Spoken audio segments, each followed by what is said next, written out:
Hello guys, हर हर महादेव, जय श्री केदारनाथ की यात्रा हमारी जारी रही और देखते ही देखते हम 3-4 किलोमीटर क्रॉस कर गए थे और रात से सुबह भी हो गई थी।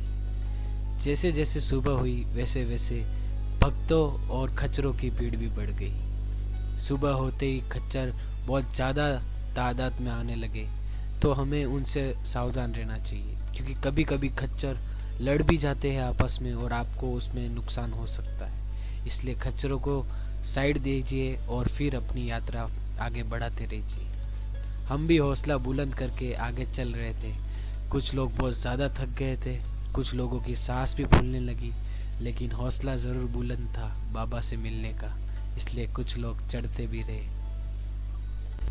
जैसे जैसे आगे चलेंगे हमें भी शक्ति चाहिए होगी आगे बढ़ने की, तो रास्ते में आपको चाय, कॉफ़ी, नाश्ता सबकी व्यवस्थाएं मिल जाएगी।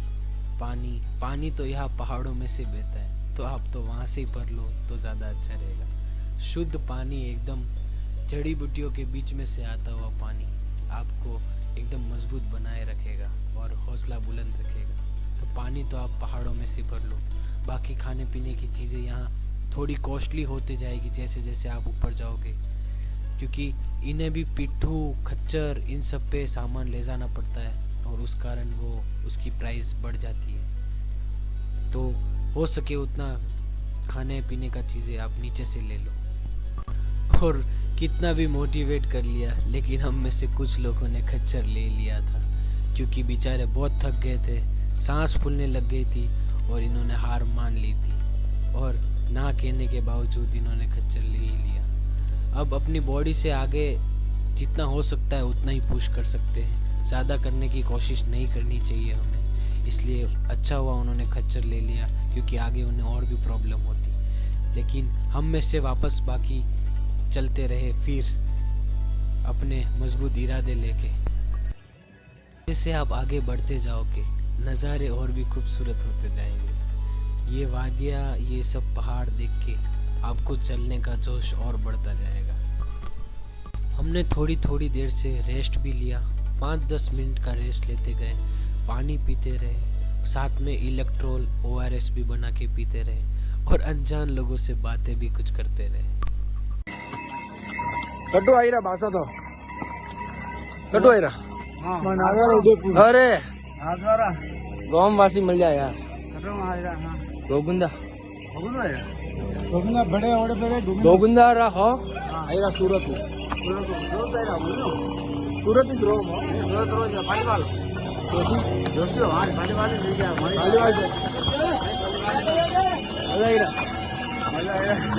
गंगोत्री करी ना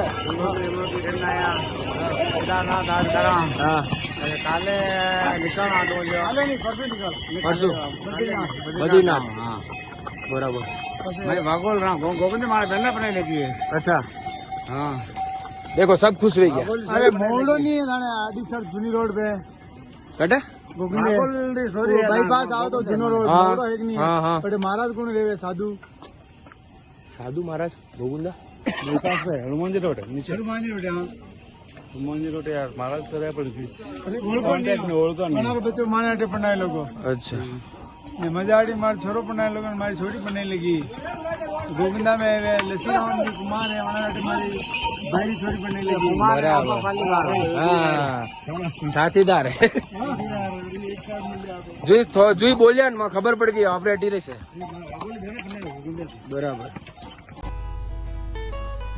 तो हमें कुछ हमारे गांव के लोग भी मिल गए थे रास्ते में, तो उनसे कुछ बात करके पता चला कि वो भी ट्रैक पूरा करने के लिए जी जान से अपनी कोशिश कर रहे हैं। उनसे मिलके थोड़ा बहुत अच्छा भी लगा और देखा उनका जज्बा भी कि इस एज में भी वो पैदल यात्रा कर रहे हैं, ना किसी खच्चर के सहारे, ना कोई हेलीकॉप्टर से। यही तो बात है। तो उनसे हौसला लेके हम में थोड़ा और हिम्मत आई और हम भी चल पड़े उनके साथ ही थोड़ी देर।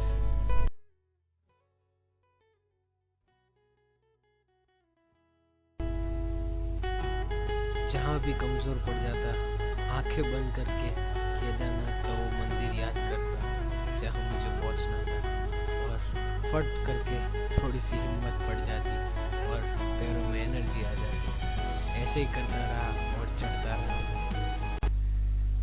रास्ते में हम सारे लोग अलग भी हो गए थे, मैं भी अलग हो गया था। हम सारे ग्रुप डिवाइड हो चुके थे, सब अपनी अपनी स्पीड से चढ़ रहे थे और देखते देखते हम ऊपर पहुंच गए।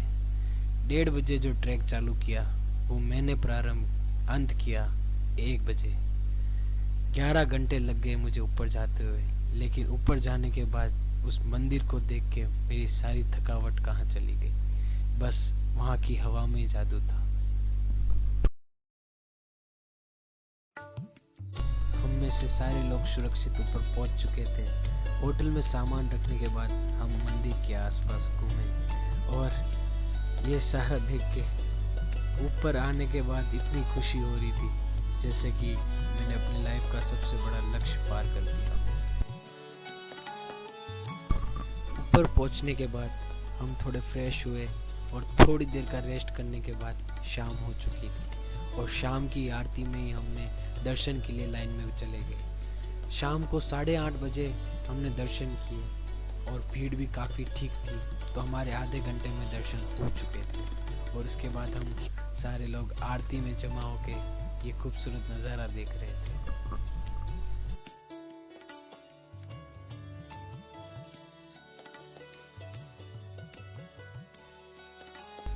आरती के बाद हमने प्रसाद लिया और पेट पूजा करने एक पास में होटल में बैठ गए। सब बैठ गई और इधर खाना खा रहे, दाल पकाई है, रोटी पकाई, सब्जी पकाई है। अरे छाछ का नाम ही मतलब भाई, छाछ पी के ही हाल हो गया। स्पीकर उड़ गया, JBL का स्पीकर उड़ गया।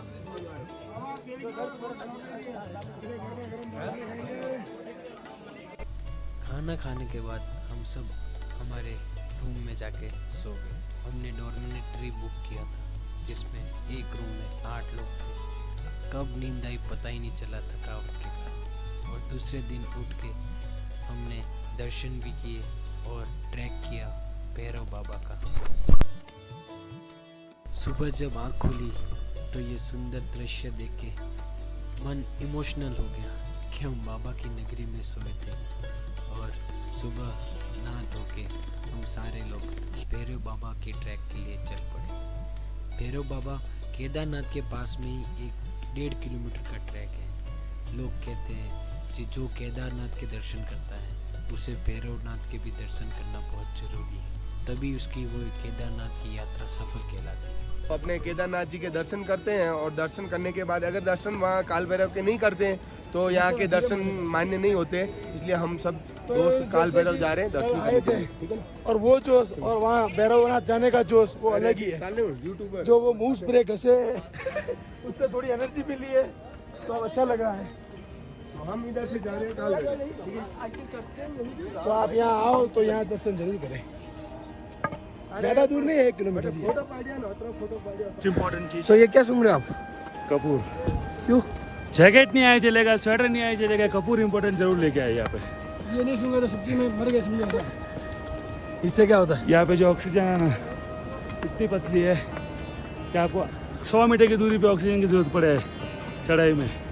प्लीज़ सबसे रिक्वेस्ट है कपूर जरूर लेके आए यहाँ पे, फिर ही चढ़े। Thank you.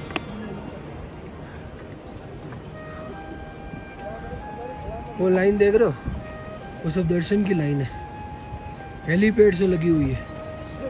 कम से कम 5 घंटे लगेंगे वहाँ दर्शन के लिए। ये क्या कर रहे हैं हम किरण भाई? हम अभी भैरवनाथ पहुँचे, रास्ते में हमको ये कुछ नज़ारे दिखे तो सोचा हम भी ये कुछ बनाए, तो ये बना रहे हमको पत्थर से। इससे भैरव बाबा हमारा भी मकान बनवाएंगे। बस 4 मंजिला बहुत है, ज़्यादा बड़ा नहीं बनाना। ज़्यादा लालच नहीं रखना। नहीं, बस 4 मंजिला।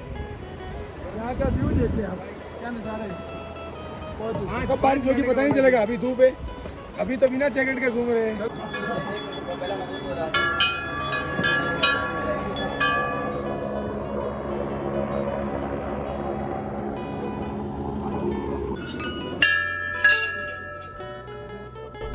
हम सब ने भैरव बाबा के दर्शन किए और भैरव भैरव बाबा के यहाँ से पूरा केदारनाथ इतना सुंदर दिखता है ना कि आप सोच भी नहीं सकते। भैरवनाथ को हम सब ने तेल से अभिषेक किया बारी बारी और हमारी सारी मनोकामना पूरी हुई। ऐसा केदारनाथ का ट्रैक 1.5 किलोमीटर ऊपर था केदारनाथ से, और इतना कुछ लगा ही नहीं क्योंकि हम केदारनाथ 24 किलोमीटर चढ़ के जो आए थे। भैरवनाथ के दर्शन के बाद हम सब ने उतरना चालू किया था केदारनाथ से, और हम लोग लगभग 4 घंटे में उतर भी चुके थे। गाड़ी में बैठने के बाद हमारा नेक्स्ट स्टॉप था चोपटा, जहाँ से हम तुंगनाथ जाने वाले थे। तो बाबा का आशीर्वाद लेके हमने उतरना भी चालू कर दिया। पूरे रात के सफ़र के बाद नेक्स्ट डे हम रात को ही पहुंच चुके थे चोपटा, और नेक्स्ट डे हमने तुंगनाथ जाने की तैयारियां की।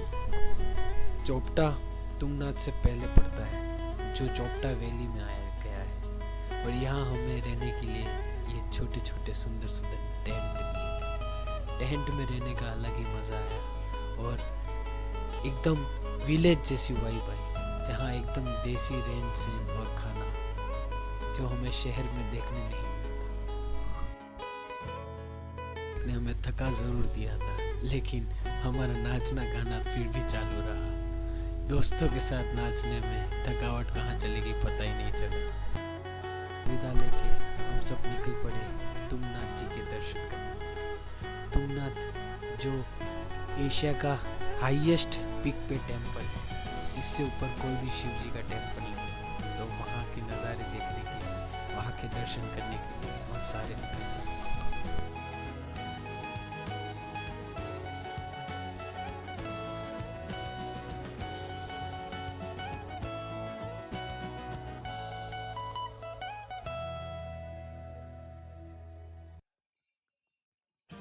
तुंगनाथ का ट्रैक भी 6 से 7 किलोमीटर ऊपर है, लेकिन ये थोड़ा टफ है। यहाँ खड़ी चढ़ाई है। केदारनाथ में जहाँ रामबाड़ा से चढ़ाई होती है, वैसे ही यहाँ पे भी खड़ी चढ़ाई है। तो तुंगनाथ भी हम कुछ लोग घोड़े पे गए, कुछ लोग पैदल आए।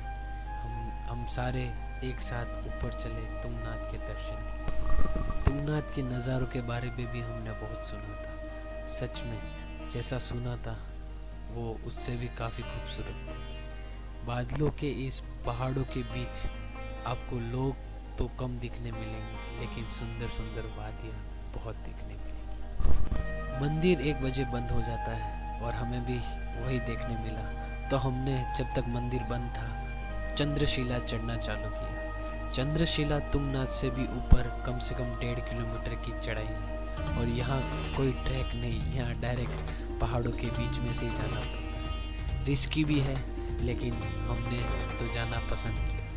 हम 11 लोगों में से सिर्फ 2 लोग ने ही चंद्रशिला का ट्रैक पूरा किया था, जिनमें से मैं भी एक था। अभी ये पैर, ये नस पूरी तरह टूटी हुई है, ये पैर हिल भी नहीं रहा, पर दिल में रह जाएगा इधर आने के बाद अपन ऊपर नहीं गए।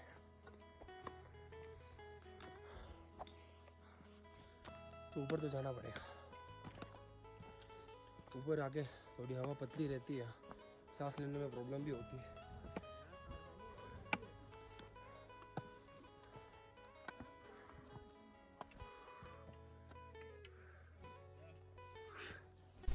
ऊपर चढ़ने में थोड़ा सा डर तो मुझे लग रहा था, क्योंकि मैं अकेला चढ़ रहा था, और हम में से जो एक को चढ़ा वो पहले ही बहुत आगे निकल चुका था। लेकिन मुझे मेरे महादेव पे भरोसा था, वो हमेशा मेरे साथ है, इसलिए उनका नाम लेके मैं आगे चढ़ गया। कहा जाता है कि चंद्रशिला के यहाँ से अगर मौसम एकदम साफ रहे तो हमें केदारनाथ भी दिखते हैं। तो सोच सकते हो आप, इसकी हाइट केदारनाथ से भी काफ़ी ऊपर है।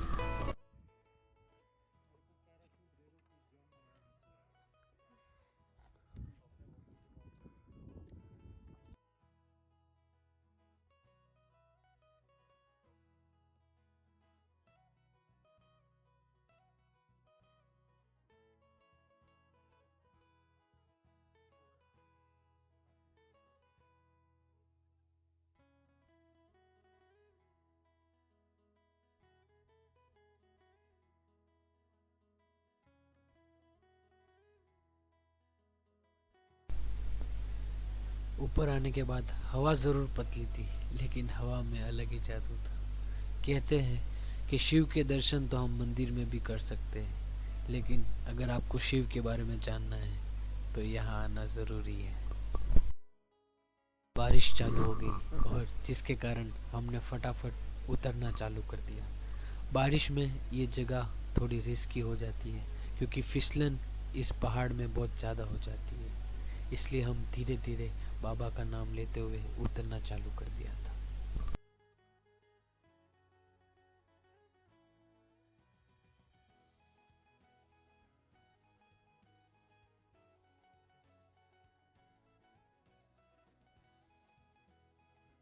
नीचे आने के बाद हमने तुंगनाथ जी का दर्शन किया। तुंगनाथ जी जहाँ महादेव जी के भुजाओं की पूजा होती है। तुंगनाथ जी के दर्शन के बाद हमने हमारी गाड़ी की ओर बढ़ना चालू कर दिया था। अभी हमें 6-7 किलोमीटर नीचे उतरना भी था, तो इसीलिए बारिश बंद हो चुकी थी, तो हमने सामान पैक किया और उतरना चालू किया। वैसे यहाँ मैं अकेला ही था, बाकी सारे लोग जा चुके थे, तो अकेले ही मैंने उतरना चालू कर दिया था। नीचे उतरने के दौरान हमें रास्ते में बहुत ज़्यादा बारिश मिली, तो नीचे उतरने के बाद हमने हमारी गाड़ी ढूंढी और फटाफट गाड़ी में जाके कपड़े चेंज कर लिए और हम बढ़ चुके थे आगे जोशीमठ के लिए, जहाँ हमारा स्टे था। जोशीमठ के आगे की स्टोरी मैं नेक्स्ट वीडियो में कवर करूँगा, तो तब तक के लिए बने रहे मेरे साथ। हर हर महादेव।